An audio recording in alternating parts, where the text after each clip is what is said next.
Good morning. There are problems arising in this country which are caused by a parliament which is out of control, pretending to be a government when they are not. They are a parliament. They are not sovereign and they're not supreme according to the people who framed the Constitution. Obviously they knew what they were talking about. Now, dealing with Mr. Albanese, he talks about my government, referring to himself. There is no my government, Albanese. There's no such thing. It's a parliament, not a government. They do not put laws together. That is the job of the Executive Council, selected by the Governor-General under the provisions of 61 to 68 of our Constitution. Clear. Have you got that clear? You have the Director of ASIO standing next to you and you quote that you're talking about terrorists, traitors, treasoners. You should pick up a mirror and look in it and point at yourself and call yourself those names. Are you a terrorist? Yes, you are. Why? Because the criminal code says for the Parliament to use an experimental drug on the people is an act of terrorism. It's a vaccine, which is an experimental one. That's out of the mouth of the health minister at the time. Every political party just let it go through and ignored it, and you knew it was criminal. If you didn't, what are you doing in our parliament not knowing the law? If you don't know, you have to. You profess to be in authority. So for you to allow the different states to inject people with an experimental vaccine, it's not whether it works or whether it's law, it has any action which will help the people, good or bad. It's an issue, it's experimental. To use it is an act of terrorism on the people. That's number one. Number two, you sat by, probably because Dan Andrews is a good little Labor boy, you allowed him to have people fire on the citizens of this country. The members who are the Commonwealth, the people, fired on them. Were the people throwing knives at them, pointing sticks at them? No, they were running from them. Why? Because they were carrying out a protest. So Dan Andrews decided he could fire on them. That is a terrorist act. Why haven't you done something about it? Why isn't Dan Andrews standing trial? Why isn't he? Because you don't have the guts to do it. And you're not going to do it because he's either a Fabian, a Freemason, or a member of the Labor Party. The Labor Party was started and run by the Fabian Society. Like it or lump it, that's a fact, and you know it. Bob Hawke was high up in the Fabians. That's a wolf in sheep's clothing. Lie for the better good and all that nonsense. Then you look at what's going on in this country. You and your mob, and the idiots as well, who are in the Liberal Party, Labor, National, Greens, put through legislation that if the United Nations come here, they are exonerated from any prosecution. You are allowing a foreign army to come to this country and do whatever they want without repercussions under our law. First, you can't bring them here. That's an act of terrorism. To allow them to wander freely here and shoot at us, do what they like, and no recourse in law, that's terrorism. You're allowing people to come here on visitors' visas from a war zone. Does everybody agree with what you're doing in that, what's happening in that area? No. Is it our business? No, it's not. So why are they refugees that have to come here when their own Arab states who are Muslim like them won't allow them to go there? Why? Because they don't want them there. They're dangerous. They're extremists. They're terrorists. Why aren't you stopping them? Because you've got no guts. You're too busy lying and making out you're this, you're that.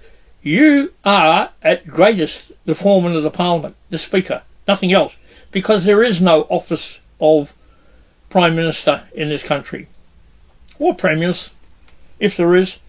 I've got the Constitution, your version of the Constitution, 1986, in front of me. It doesn't say that. I've read it. you lie, you cheat, you steal, and sit in our parliament and then claim somehow we're terrorists. And we've got donkeys in Western Australia called public officers that are not police, and they're not police. They're public officers. You can't be both.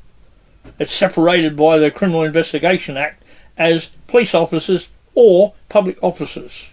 A public officer is a creature of statute, can never be an officer of the Crown. Now, legal is all the enactments that have gone through the Parliament in this country since Federation.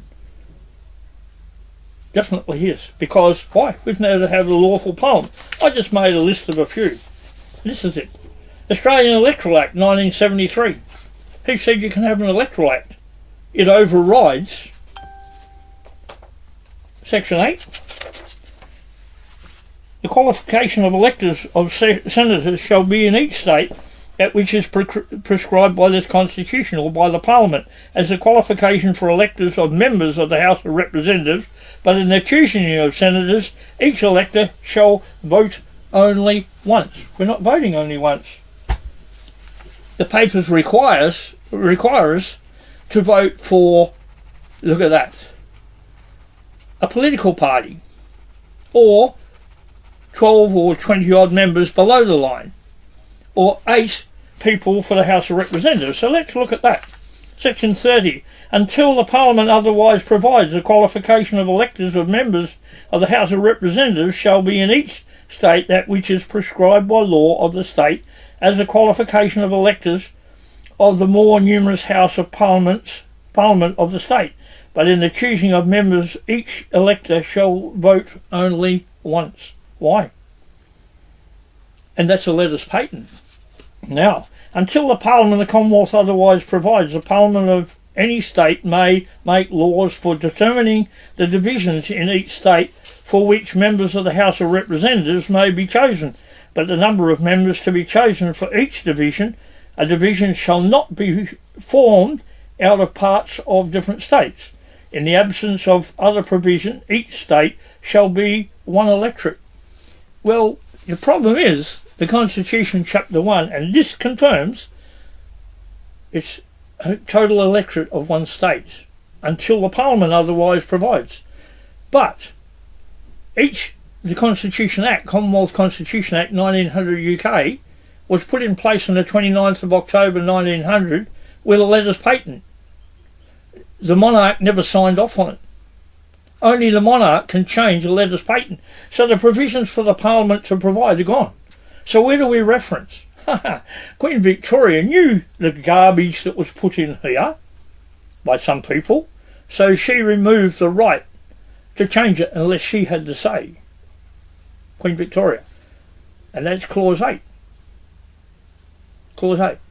It says, when the colonies become states, the Boundaries Act no longer applies. There's your boundary, divisions, whatever. They're boundaries. Doesn't apply anymore.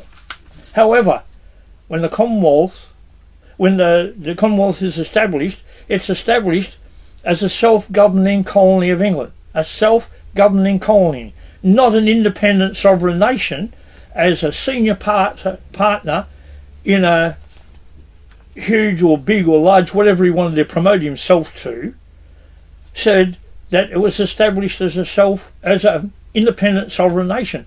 That is a lie. I'm not going to name the company. This is not about denigrating him. He's obviously been lied to and believes it. He also believes that we can't ignore unlawful laws made outside the authority granted by the Constitution. The framers stated in the Red Book that Anne Toomey doesn't particularly like but uses at her convenience, that states neither the federal nor the state parliament are sovereign bodies. They're only legislatures with limited authority. If they attempt to pass a law in excess of that authority, the law is a nullity, affords no obedience. We can ignore it. How far? Chief Justice Sir John Latham stated, when the Parliament or the court rules wrong or passes a law that's incorrect, the people can ignore it with impunity. The people, not the politicians. So in a recent statement by a particular person. He said the Parliament cannot ignore the Constitution or the law. They must comply with decisions of the High Court and the Constitution. Anything else is a lie. Is it? Yes. What does this give the Parliament the right to do? This, by the way, is a Constitution as altered to the 31st of October 1986, a government book. A government book of lies, because it adds the Statute of Westminster. Now, to that gentleman from the law company, you said if the people want to dispute a law, we've got to take it to court. No, we don't. We can ignore it with impunity. Understand that. You know what the word impunity means. You argue that point, you're a liar. You put forward that the Parliament of the colony was set there, and when the colonies came together, as an independent sovereign nation. Clause 8 says it's established as a self-governing colony of England. When we voted in 1999, we voted to retain the system of the Crown, which is we are a self-governing colony of England. All the rest of your nonsense has gone out the door, including the Australia Act. But having said that, I'll read something else. And Toomey says that Gough Whitlam had the authority to do all this. Australia Citizenship Act 1973, a lie and a fraud, backdated to 1948. It wiped it out. You can't backdate legislation in this country, but that act is out of the Constitution. You have to be naturalised, not become a citizen of Australia. You can't become a citizen of Australia. You can become a citizen of the Commonwealth by way of the Constitution. You domicile here, that is your citizen. You are naturalised into the British Empire as a subject of the ruling monarch. That is naturalisation, which you have to do. If you leave England to come to here, you come here, you don't need a passport. Oh, that's another money-making racket the government wanted and controlled, so they knew who went in and out. Not your business. Do you know that? Yes. I eavesdropped on the computer next to me when I was making application to get a pension, which is a pittance, but anyway, let's not get into that bit. And on there is every time I went in and out of this country. Why did you have to know that? What was it? Did I commit any offences overseas? No. Did I treat those people with respect? Absolutely. Never fell foul of the law in any of those countries. Why do I need a passport? We don't. We can travel freely throughout the British Commonwealth. But let's go on to this. Family Court Act of Australia, 1975. A Star Chamber hearing where a single judge sits in judgment of everybody. HCA 29 of 2009, the High Court ruled that the military courts couldn't sit as a single judge and threw out 6 years of court cases because they breached habeas corpus.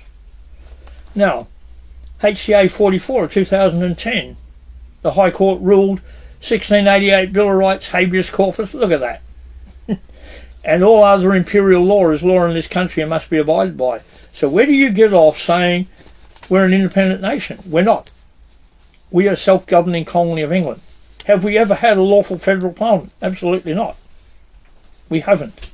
And Toomey, one of your people, and she's your person, definitely your person, she stated, look at that, we need 6 states that form the first federal parliament. We didn't have them. We had 5. Western Australia was made a state of the Commonwealth, which is the people of the Commonwealth. To be lawfully constituted, it had to sit under its constitution. Western Australia sat under an unlawful constitution with 32 sections missing. So even though it was established as a state, it could not provide lawful representatives of that state to form the six, in case you can't count, that's 6 states to create, whose representatives create the first federal parliament. You didn't have it. So that's another lie. But that wasn't out of your mouth, or was it indirectly? Could be. By the parliament? Indirectly? Could be. But Anne Toomey was saying it. She said Gough Whitlam could sign anything outside of Australia under foreign powers. No. Federal Court Act of Australia 1976. Chapter 3 establishes, the framers have stated clearly in Chapter 3, both in the Constitutional Act text and in the interpretation by them who wrote it. According to Anne Toomey, it's a book written by two people. Nonsense. It's written by all the framers of the Constitution. So the Federal Court Act of Australia had to be established under Chapter 3. So did the Family Law Act. Australian Federal Police Act. No, they're Commonwealth Police. Who told you could change their status to Australian Federal Police? We didn't. We never approved it. You can't. High Court of Australia Act 1979. Now, the big problem you have with that, where's the separation of powers between the parliaments, the executive and the courts? The High Court of Australia is our court. All courts are part of a federal judicial system with a High Court sitting at the summit, determined by our Constitution. The framers have clearly made that clear in Chapter 3 that is the case. In the Cable decision, CLR 189 of 1996, which is binding on the courts, judges and people of every state. Aren't politicians people? Yes, they are. So it's binding on them. So if they pass a law in excess of that, that's an act of terrorism when you're taking over our courts, and you have. And now you're making rules that control our court, and you do. Treason, fraud, and terrorism. You're taking away the rights of the people of this country without their permission. That is a terrorist act. You're doing something against the will of the people that harms them greatly. That's terrorism. Sure as little green apples you shot the people when you put all this crap in place that stops us exercising our free will as sovereign subjects of the reigning monarch. Not Queen Elizabeth, Queen of Australia, King Charles, King of Australia. There's no such thing. The oath contained in our Constitution requires you swear the oath to the reigning monarch. Read it. As it progresses, it changes. There's never been a reigning monarch of the Queen of Australia or the King of Australia. If there is, show me. It is created by a parliament that's pretending to be a government, which is you, Albanese. I won't call you Albert Sleazy, even though some of the people do. It's derogatory and I don't believe that should happen. I'm calling you a terrorist, a traitor, a liar and a treasonous person. You are. Because you're claiming it's your government when it's ours. That's a lie. So we're telling the truth here. So we're taking your legal nonsense and make it lawful truth. Understand that. What's truth? Each state constitution says the parliaments of the state can pass laws for the good governance and the well-being of that state, subject to this. Their constitutions continue subject to this. This Commonwealth Constitution Act, which I'm referring to in this book, is a binding act. It's also the act which allows us to have a constitution. It states that in the preamble. Now let's look at what the framers of the Constitution decided before they created the Act which Queen Victoria approved. The supreme, absolute and uncontrollable authority remains with the people. Page 676, the Parliament is not supreme and the very essence of federation is that must be so. The Parliament, like everybody else, is subject to the law and must abide by it. Why do I know this? Because I read it and it's in here. The framers said that. The framers said it. Now, page 791. Neither the federal nor the state parliament are sovereign bodies. They're simply legislatures with limited authority. If they attempt to pass a law in excess of that authority, the law is a nullity and affords no obedience. There goes that head of the legal firm and your submission and to me that the Parliament is supreme and sovereign. It's not. It's not. That's a lie. How do we know? Page 346 says, not all enactments of the Parliament are valid. What are enactments? Acts, statutes, rules, regulations, mandates, codes, and all your little regulations that you call law are not, because you don't have a lawful governor to sign off on them. Or a lawful governor general at federal level. You're not going to anyway. Since 1960, none of them are. So they're not law. Now it says not all enactments of the parliaments are valid. Only those enactments made pursuant to, in accordance with, and under the authority granted by the Constitution. And those laws only are binding on the courts, judges and people. They, until they're signed off by the governors of the states, or the Governor-General at federal level, lawful ones, we haven't had them since 1960, you've got to put them back in, under the letters patent issued by Queen Victoria, because it's current. You can't change that. The Parliament's not sovereign and supreme, it can't do what it likes. So you're lying.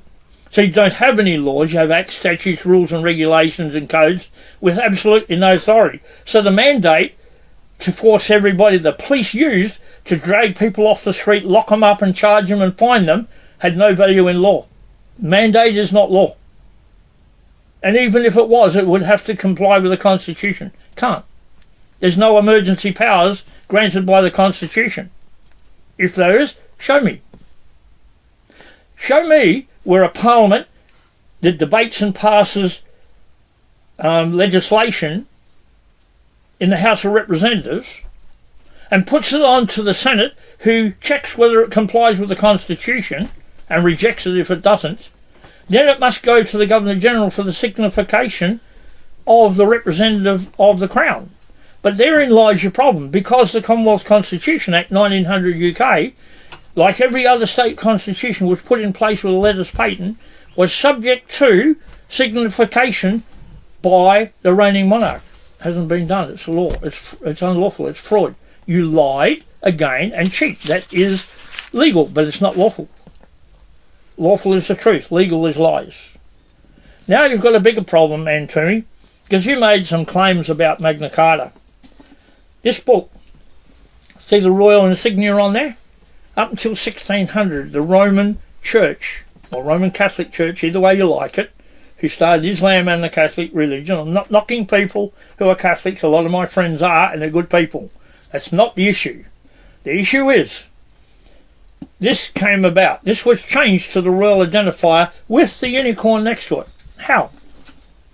Lots of people would say you've got the St. George crown, they got this, they got the other. They were Catholics. Roman Catholics. Now, the bishops, the full bishops, went to Rome and disputed the Roman Catholic teachings. This is Lord Coke on Magna Carta. You should read it, Anthony. This one. Lord Coke on Magna Carta, you'd understand, but you can't really comprehend it because you've been taught lies and you stick to those lies. This book says that the bishops went to Rome and disputed some of the teachings in the Catholic Church, one of them being the inability for priests to marry, and a lot of other things. Now, William, Prince of England, and Mary, Princess of Scotland, wanted to marry. To marry, they had to comply with the wishes of the barons, and there wasn't a couple barons put Magna Carta together. It was almost all of them or all of them. It doesn't actually state their number, and it certainly wasn't a couple.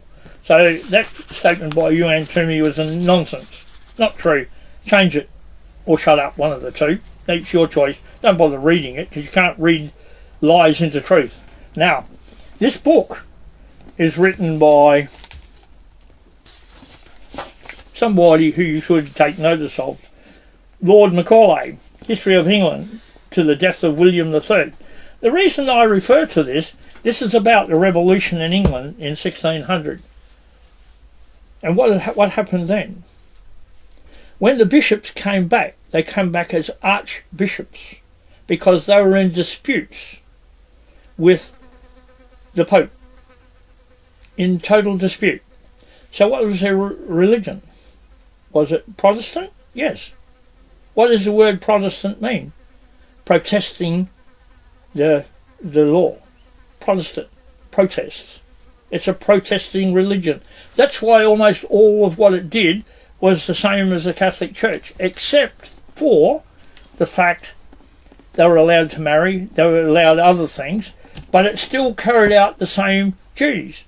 So when Mary and William III got married, they had to put in place the coronation oath. And look at that. It contained the Constitution of England, Magna Carta, the 1688 Bill of Rights, the 1700 Act of Settlement, the 1673 Act of Habeas Corpus, and the King James Bible. This authorised version. Why? Because the Catholic Bible was wrong, according to this. And it is. Constantine had a good fiddle with the Bible and removed a lot of things from it, including the Book of Enoch. How do we know this? Because the Ethiopian Bible has it in it, and a lot of other stuff in it, which didn't form or follow the Roman narrative. Not the Catholic narrative, the Roman narrative. There's a difference. I'm not knocking the Catholic Church. I'm stating a fact. Now, when they married, they joined Scotland to where? England. They joined Scotland to England. And that's how the unicorn became part of the British Commonwealth and the insignia. And it went from a single line of Judah, which was a line of David, which Romans took control of. I don't know if the identifier is on here, but it doesn't matter. The royal identifier went from this to the line of Judah and the unicorn. The unicorn was chained to the crown. So what was the religion then? It was Protestant, but it was also Presbyterian. Don't like that? Too bad. That was the religion of Scotland at the time, part of it. They also had Freemasonry and everything else in it. That's religion. I'm not getting into that debate because it was there, it was used. But Scotland became part of England.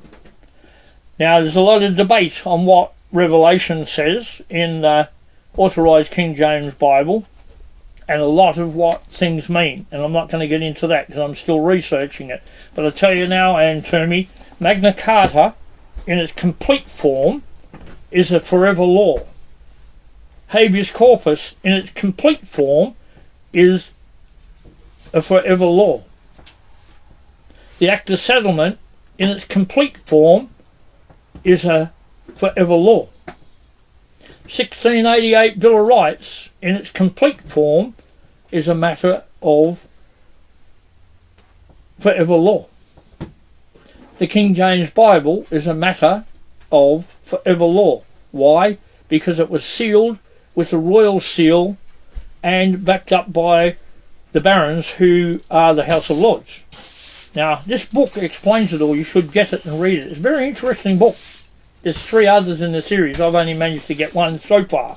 But this explains the revolution and how the Church of England never dumped the Catholic Church. It just disputed the things it was doing because in their eyes the bishops said they were wrong.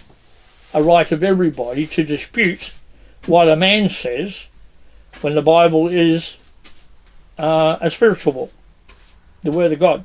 You can argue all you like. I don't believe in God. Sorry about that. I feel sorry that you don't.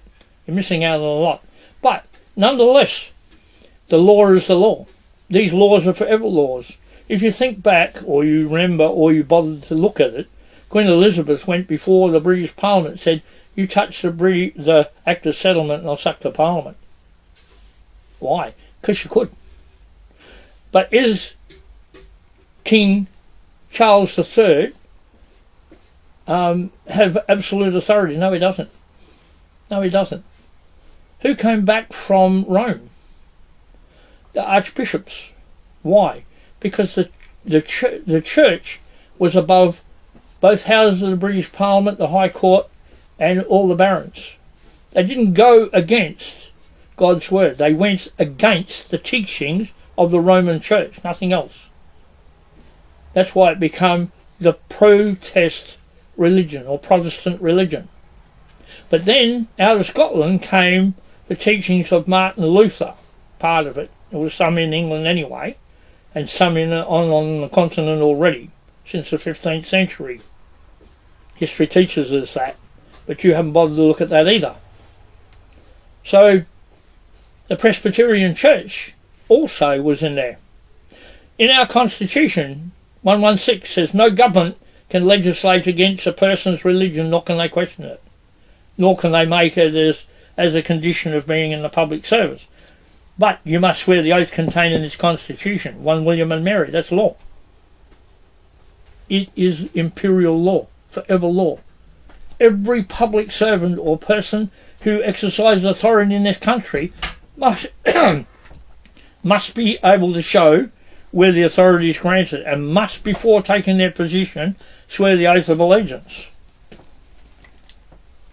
Kirby stated in Forge versus ASIC, HCA 44, 2006.